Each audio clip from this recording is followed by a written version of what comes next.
Happy Sunday, everybody! Yes, I am back with another vlog. So in recent news, one, I got a new camera because the other one that I had, I don't know if you could notice from my other vlogs that I had posted from my trip to Hollywood Studios, that it could not focus to save its life.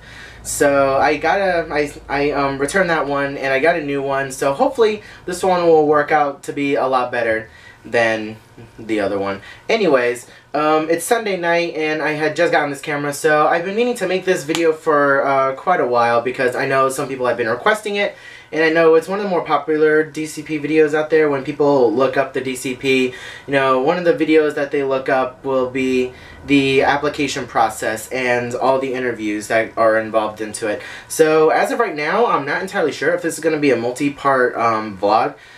For right now, I think it might be a two-parter, or if I can get it done within a decent amount of time, it'll just be a one-parter. So this video is going to be about the application process and interviewing. Okay, so the first general question is, how do I apply for the Disney College program? Well, in the description below, I'm going to put the link to the actual Disney College program website. And when the applications open up, depending on whatever season you're wanting to apply to, whether you're wanting to apply for spring or fall, turn that off. Whether you want to apply to spring or fall, you know, it depends on when the applications open. For the springtime, the applications opened, I believe it was August, pretty late August, early September. No, it was late August for the spring. And I applied for Spring Advantage. I didn't get to apply until September, which I'll get to that later. So yeah, for spring, the applications open up in late August, and for the fall, I believe it is early or late February. So fall applications are about to open up around this time. It's about 2 weeks. It's almost exactly 2 weeks until I check in, so I'm very excited about that. Anyways, back to the application process. So yeah, link will be in the description below to the application website, and whenever the application's open, you hit apply in the corner. It's green. It's in the actually video. It's going to be on this corner in green. It's going to say apply now. And basically the initial application is just basic stuff, you know, your name, birthday, address, your previous work experience, your social security number, address, things like that. I already said address. Anyways, so yeah, they're going to ask for general information like that. Also, while you're there, it's also going to ask you your role preferences, whether you want to work this role or that role, whether it's attractions, quick service, or full service, or you want to be a lifeguard, you know, things like that. A little bit of advice for that. For me, what I've heard all over the place is that don't put no interest for anything unless you're absolutely sure you don't want to work that role. Like for me, I put no interest in lifeguarding because I'm not a lifeguard, and I also put no interest for housekeeping because I really did not want to get stuck in a hotel making beds all day, every day. So I put no interest for those things, but I put either high interest or moderate interest for everything else so that I could be considered for everything, just to increase my chances of actually getting into the program. And that's what I've heard, and for me it held true. So yeah, that's something that I recommend. Also, when you're picking out your roles, make sure that it's a role that you're going to be happy with. Like if you're putting down moderate interest for custodial and you don't like picking up trash or sweeping or, you know, things like that, then put no interest. You know, you're going to be considered for everything, literally. You will be considered for everything that you put down for any kind of interest. So just keep that in mind. You may just get custodial, so if you know you're not going to like it, then don't put any interest for it. Be smart about this. Okay, so the next part is the web-based interview. This is really where... This was actually kind of the scariest part for me. The web-based interview was always the scariest part for me. I had applied for the college program 3 times, and this was my 4th time applying to the program. And I finally got in this time.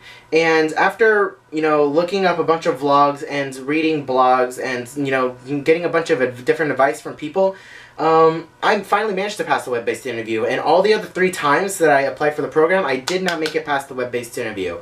The web-based interview is basically the first make or break moment of your application process. It's either you get it or you don't.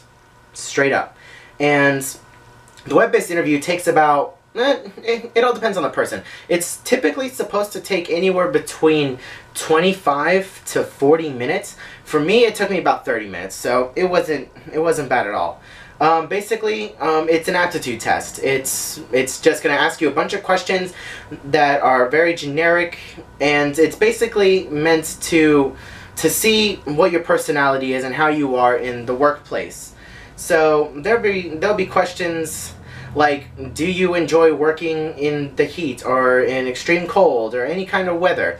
You know, and you're going to be able to say, I agree or strongly agree, yes or no, true or false. Were there true or false questions? I don't think there were true or false questions. Anyways, so they're just going to ask you generic questions like that. Something that I highly recommend doing, which is something that I did differently this time compared to my other 3 application tries, is I stayed consistent with my answers. Remember what you put down for some questions, because they will be asking you those questions again. It might not be the exact same question, but it'll be the same question just worded differently, and maybe with a couple different answers. And just remember what you put down so that you can put down either the same answer you had before or something similar. Because that's meant to catch you off guard. You know, if you're not paying attention and if you're not taking things seriously, which I guess I wasn't doing before, then they're not going to pass you because you're not putting down the same answer. You're not being consistent. They're looking for consistent people that they know will be working well with others. So, let me find an example. Something that I definitely want to stress during your web-based interview is to be honest.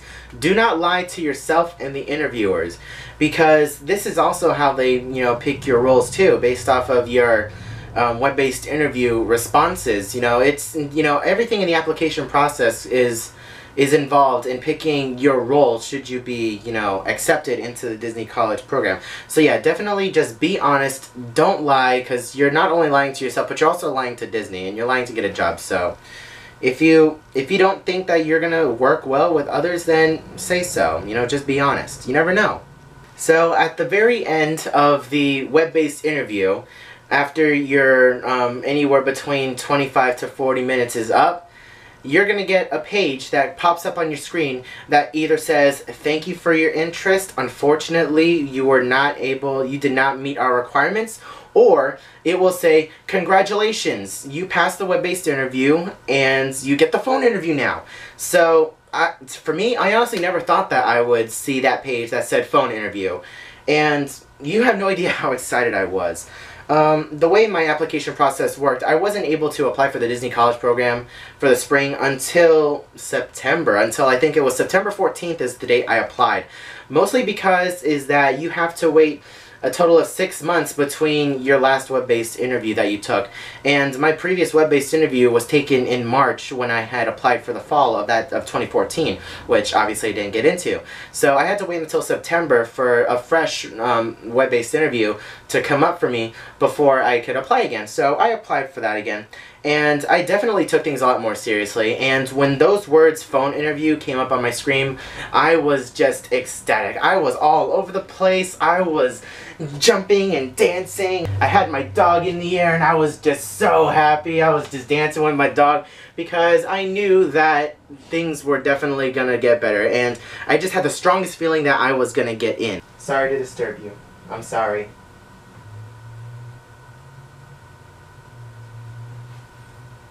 Okay, so the final part of the interview process, the very last thing, you've made it past the initial application and the web-based interview, which you never thought that you would get past, stresses everybody else out because it's the biggest make or break moment, and you finally made it you finally made it to the phone interview. Now, right after your web-based interview, of course, you're going to get the phone interview, and then it's going to tell you that you're going to get an email either later that day or the following day, which will help you schedule your phone interview. Now, I highly recommend scheduling your phone interview based on Eastern Standard Time. If you're watching this and you're in California, you might want to schedule your interview for like 4 o'clock in the afternoon, but if it's 4 o'clock in the afternoon for you over there, it's going to be probably 9 o'clock or 10 o'clock over here. So yeah, I highly recommend basing your time off that, because if you schedule your interview for something late, like 10 o'clock over here in Florida Eastern Time, most of them. So yeah, as I was saying, my camera battery just died. Anyways, as I was saying before, if you schedule your phone interview for sometime ridiculous over here, like 10 o'clock, more than likely the interviewer, he's going to be tired, he's going to want to go home, and the interview is just going to go quickly. He's just going to ask you 1, 2, 3 questions, and you're not really going to get much out of the interview. So I highly recommend being smart with your schedule. Also, when you're scheduling your phone interview, make sure that it's a day where you have nothing going on that day, or you know that you have a lot of time to take your phone interview. The phone interview can last anywhere between 20 minutes to an hour. So be sure to plan accordingly for that. Also, when you're scheduling your interview time, please be aware that the interviewer can call you early or later after your scheduled interview time. For me, they called exactly on the dot. My interview was set for 10:30, and they called exactly 10:30 on the dot.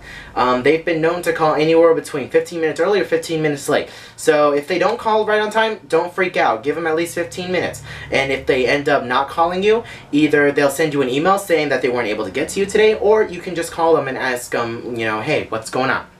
Okay, so something that I recommend doing for the phone interview is make sure you know what your top 3 roles are. For me, my top 3 roles were attractions, merchandise, and custodial. Those are my top 3. And in between your web-based interview and your phone interview, make sure you do your research on your roles and know exactly what they entail and what you'll have to do for each role. Because the phone interview will, the interviewer will be asking you questions based off of your top 3 roles that you listed down on your initial interview. So just remember what you said you wanted, because he could be asking you questions about anything. And again, honesty. Be honest with him and yourself. Don't lie, and you might get placed somewhere that you really don't want to be placed. So some friendly advice for the web-based interview: as soon as the phone rings, don't answer it immediately. I mean, like, I didn't answer it immediately. I let it ring like twice, so you don't seem so eager. That was just what I did. I don't know if that's something you want to do or something that's recommended. I don't know. Anyways, that's what I did. I just let it ring for a couple times before I answered. And when you answer, don't just say, hello, hello, yeah, oh yeah, that's me. No, answer it and be like, hello, this is Adrian. Answer something like that so that they know that it's you right off the bat, and they know that you're ready for this phone interview. And they're going to ask you if this is still a good time for you to take your phone interview. And if it is, then say, yeah, sure, no problem, let's continue. And if not, then tell them, no, I'd like to reschedule, and they'll say, okay. For the phone interview, I would not be nervous about it at all. I mean, like, I know that I was nervous, and I was kind of psyching myself out with, different possibilities that was going through my head.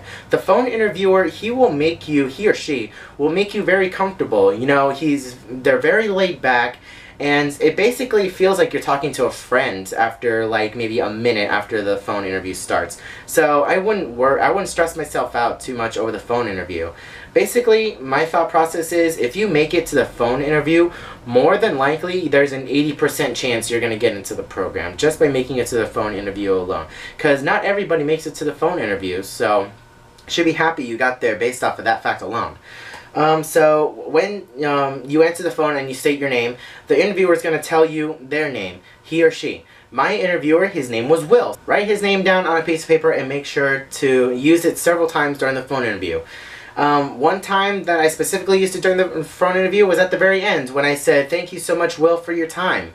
And yeah, definitely, be sure, that's another piece of advice, be sure to thank Will, be sure to thank your phone interviewer for taking the time out of their day to give you the interview, because it just shows that you're really nice as a person. It also shows that this program actually means something to you.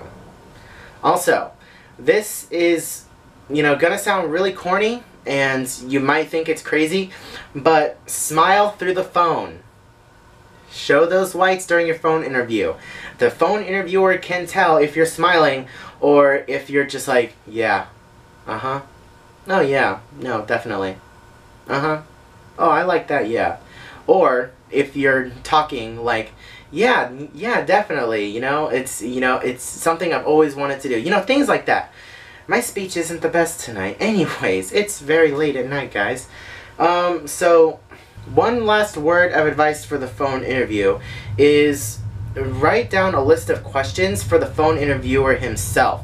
It's not just an interview meant for him to interview you. You can ask that person several questions too. It shows that you're taking initiative and that you're actually interested more about not only the program but the company. I asked my phone interviewer if he was ever in the Disney College program, which oddly enough, he never was in the college program, but he's still a recruiter. Anyways, I asked him whether he'd been in the Disney College program, some things that he recommend I get done during the program. I asked him about some of the networking opportunities, things like that. Things that show interest in the program is something that the web interviewer is always going to remember. So yeah, that's basically some of my personal advice and experiences from my interviewing process. I hope some of this stuff definitely helps you. This was just actually a really brief synopsis of my interviewing process and some advice on helping you for your interviewing process, which I hope it goes well for you. A full rundown of the interviewing process can be found on my blog, which will be in the description below, Bandit Does Disney on Tumblr. So, yeah, if you want a full rundown of everything and more specific details about the interviewing process, be sure to check out my Bandit Does Disney blog and check it out. So you can definitely get a better feel for what the interviewing process is going to be like. All in all, to wrap this video up, 2 weeks until I check in for my program, and I'm super excited. I could not be any more excited. I know some people have already started checking in. There was the first check-in date was January 12th, which was last Monday. Tomorrow, January 19th, is another check-in date for a bunch of people, and then after that, it's January 26th is another check-in date, and then it's me for February 2nd. So, couldn't be any more excited, guys. I look forward to doing more vlogs, especially from the theme parks. I think I plan on going to Busch Gardens at some point during this week. So you can look forward to that vlog. If you enjoy any of my vlogs, and this one in particular, be sure to smash that like button down below. Also, leave a comment if you have any further questions about the interviewing process, something in particular you want to know, or if you have any questions for me, or if you have a suggestion for any future vlogs that you want me to do. Let me know and I'll make it happen. Also, feel free to subscribe if you want to see more. It definitely lets me know that you guys enjoy this video, these videos. I started. This is crazy. Earlier this week, I had 14 subscribers, and I checked yesterday, and I had 21 subscribers. I had no idea that I would be making that jump. I didn't think I'd be getting 10 subscribers. So the fact that I have 21 subscribers now is quite amazing, and it lets me know that you guys like these videos, and it's a really big motivation for me to do these videos because it shows me that you guys like them. So yeah, definitely share these videos with your friends if you think they're either enjoyable or informative. This one wasn't exactly supposed to be very entertaining, it's more informative. But anyways, yeah, all in all, leave a like, drop a comment, please subscribe, guys, and until the next vlog, I'll see you later.